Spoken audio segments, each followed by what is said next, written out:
So regarding the Tesla Giga Berlin court order case, some new highly interesting details on the true identity of those environmentalists have emerged. Then on the topic of Tesla, what are those prismatic battery cells everyone is talking about now? And is Tesla actually planning to buy a lithium and a graphite mining company in Nevada? Then we have GM going full EV mode. It's about time, we'd say. And meanwhile in China, companies like BYD that normally produce electric cars are now producing antiviral face masks and disinfection sprays, millions per day. And Shenzhen currently looks like straight out of a dystopian sci-fi movie. But let's also look at some positive developments in order not to go insane. Byton has announced pricing for the Byton M-Byte, and there might be a very promising new way to generate fusion energy. So stay tuned for these highly interesting developments.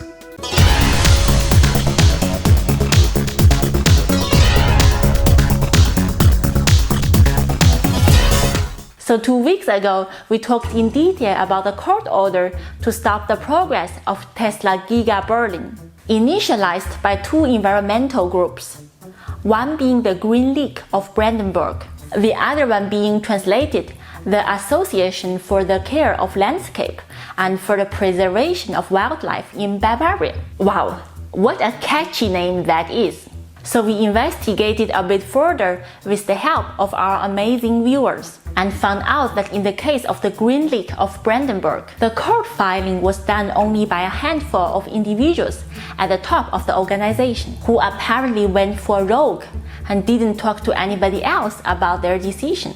So almost everyone within the Green League only knew the court order from the press because they themselves were not informed in any way before. Insane stuff! So they were acting all alone, and now everyone within the Green League wants them to resign.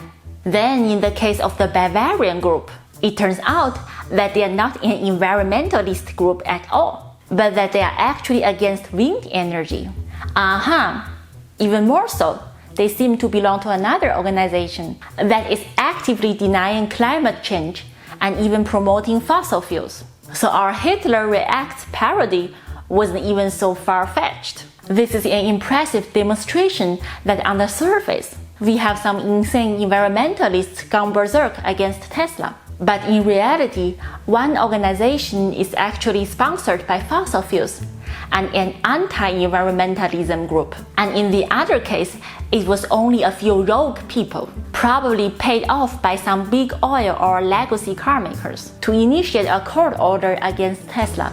We wanted to clarify this because of course not all environmental groups are bad. Far from it, in fact. It's really important that we have some environmental groups that are against companies that pollute or destroy our nature.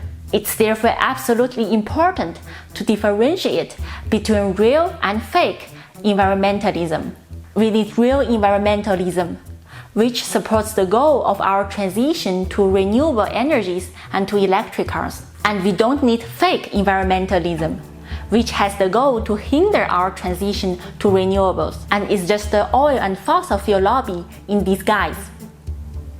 So now to batteries, because we all know that without batteries, no electric cars. And lately we heard a lot of talk about these cool prismatic battery cells. Are they a breakthrough for lithium-ion battery cells because they sound so insanely cool? What this actually means is that the Standard Range Plus version of the Chinese-built Model 3 will have a 55 kilowatt-hour battery produced by CATL with those prismatic battery cells. Now this just means that the geometry of the individual cells of which the battery pack is made up has a prismatic shape instead of a cylindrical shape, as is the case for the regular Panasonic battery cells in Teslas as we know them. So this is not a battery breakthrough, it's just a tighter geometrical packing of battery cells. The energy density of those prismatic CATL cells, however, is lower than those of the regular Panasonic cells, because they are made up of lithium iron phosphate, which has an energy density slightly below 200 watt-hours per kilogram, compared to the energy density of 250 watt-hours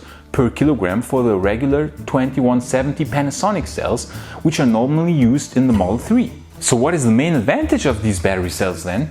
Well, simple: cost savings. The 55 kWh battery pack with the CATL prismatic battery cells is 25% cheaper than the one with the cylindrical cells. Also, another big advantage is that they don't need cobalt, and we of course want to get away from cobalt as soon as possible.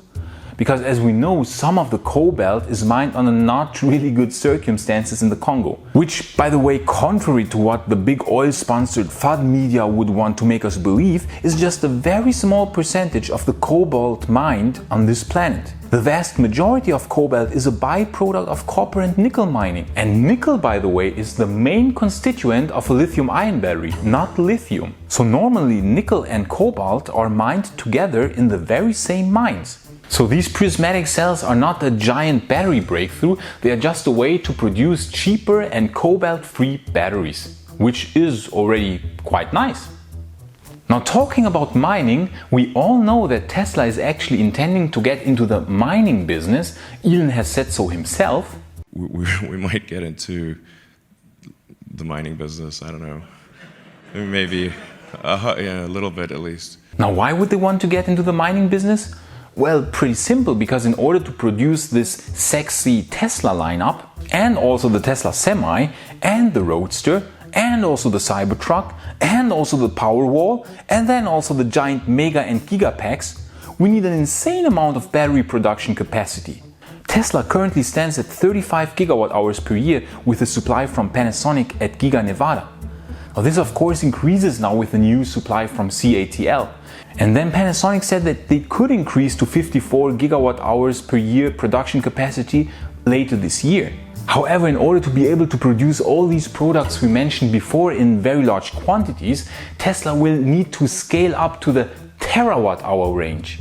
For our battery day, we're going to do a comprehensive review of cell chemistry and a manufacturing plan that has a clear roadmap to a terawatt-hour per year. That's right, 1 terawatt-hour or even 2 terawatt-hours of production capacity per year, so 1 terawatt-hour, by the way, being 1000 gigawatt-hours per year at some point in the future. So Tesla will need to scale up 30-fold from where they are now. That's why they need all the raw materials they can get their hands on. And isn't it an interesting coincidence that there's actually a large lithium deposit in Nevada? One might even think that Tesla planned the location of their first Gigafactory, taking into account these lithium reserves. The US's largest lithium deposit is at Mountain West, Nevada. Lithium Nevada, a subsidiary of Lithium Americas, is the company behind the Thacker Pass project, which is said to hold enough lithium to meet 25% of the current worldwide demand, 200 miles away from Giga Nevada. Highly interesting. As for the very high nickel demand, nickel probably will be supplied from Canada, as Canada is one of the largest nickel exporters worldwide. And then graphite. Let's not forget graphite. Fortunately, Global Lithium-Ion Graphite Corp is investigating the possibility of a graphite mine near Carson City, Nevada, which just happens to be 50 miles away from Tesla Gigafactory. So all this is highly interesting, and we really hope that Tesla will be able to get into the mining business in order to ramp up to the terawatt-hour range of battery capacity output per year in the 2020s. Because let's be realistic, Tesla will also want to supply batteries for electric ships and electric airplanes. It will be completely insane how big Tesla will become by 2030. Tesla batteries will be in many vehicles on the street, below the street, in the air, and also on water. And of course also in space, on the moon, on Mars. And for that, we need gigantic lithium, nickel, graphite, and other metal supplies. We hope that Tesla will also be able to mine the asteroid 16 Psyche for precious metals. Then all the battery demand problems will be solved for all time. We talked about the 16 Psyche mission, which by the way will be launched by a Falcon Heavy rocket in one of our space videos, which you can watch right here. And while Tesla is planning to become the world's largest and most powerful company together with SpaceX, what are the other car makers doing meanwhile? In our last week's disruption report, we talked about how Mercedes, VW, Audi, Jaguar, Hyundai and Kia are struggling with a limited battery supply from LG Chem.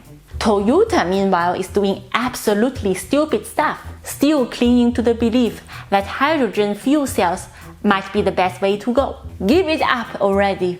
At least they realized a while ago now that they should go electric, and they will do so by 2025. Wow, amazing. Toyota is being the SLS in the car industry. Prophecy, Toyota is very high on the list of car companies that will either go bankrupt or survive in a very diminished form by the late 2020s, because they ignored electric cars for too long, and now it might be too late for them. And GM is trying to avoid this fate. They now came forth with a quite interesting yet absolutely vague and non-precise fluff talk presentation last week on how they want to transition to electric cars. Now, the only noteworthy announcement was that they want to produce 11 new electric cars until 2025, and they want to invest $20 billion to that end. Okay, that's actually not so bad. Or actually, to be brutally honest, it might be another classic example of too little, too late, like in the case of Toyota.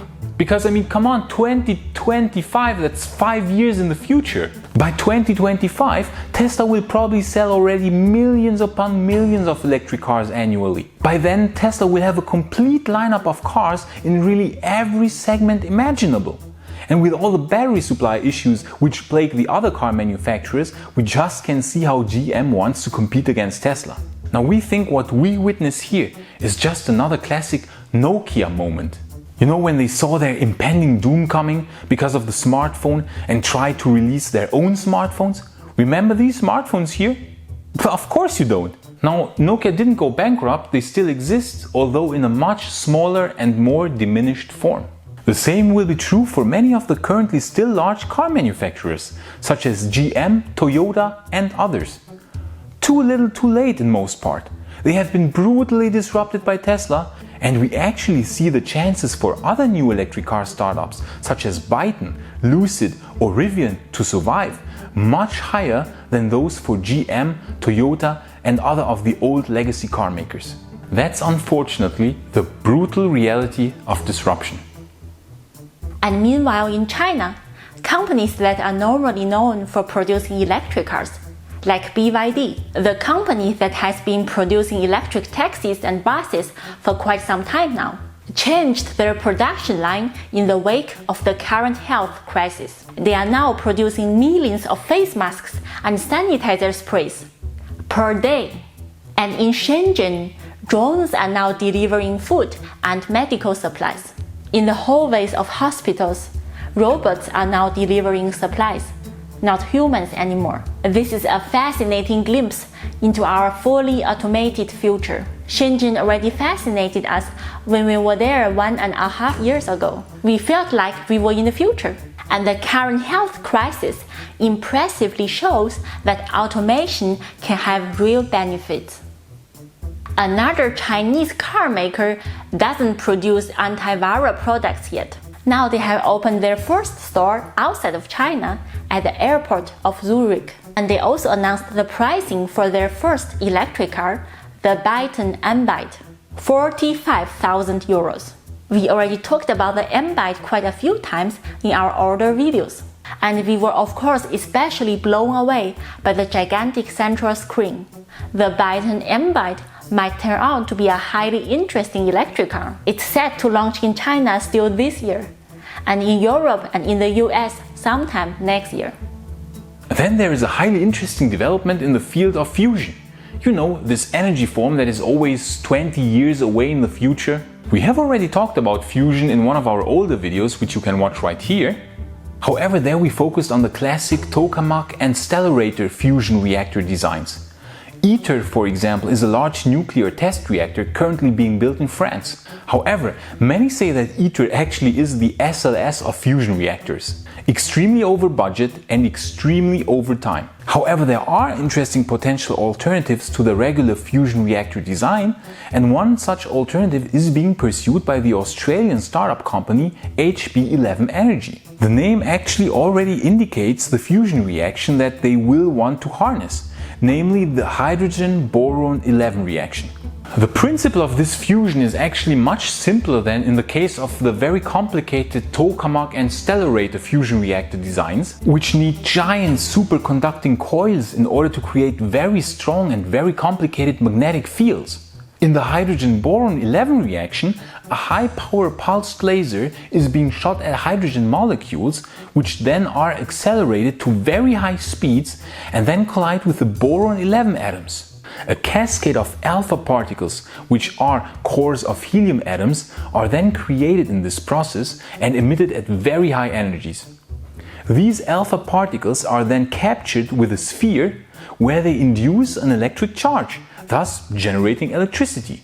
Now this is a brand new design and could prove to be very interesting for future fusion electricity generation. And the upside is that it doesn't leave any radioactive byproducts because no neutrons are generated. It's a completely aneutronic fusion. And of course, it generates giant amounts of power, a lot more than nuclear fission would allow for. Now we'll keep a very close eye on this one because we shouldn't rule out fusion energy. Even more so because fusion reactors can not only be used to power things here on Earth, but also to power spaceships. So what do you say to Tesla's mining strategy? Are they secretly trying to take over the lithium and the graphite mining in the region around the Gigafactory? And do you agree with us that legacy car makers like Toyota and GM are reacting far too late now to electric cars? So tell us in the comment section what you think, and you just watched the JS Disruption Report where we talk about all disruptive technologies, electric cars and many other highly interesting disruptive developments. On every Wednesday. So see you next time, and I would say, on to the future!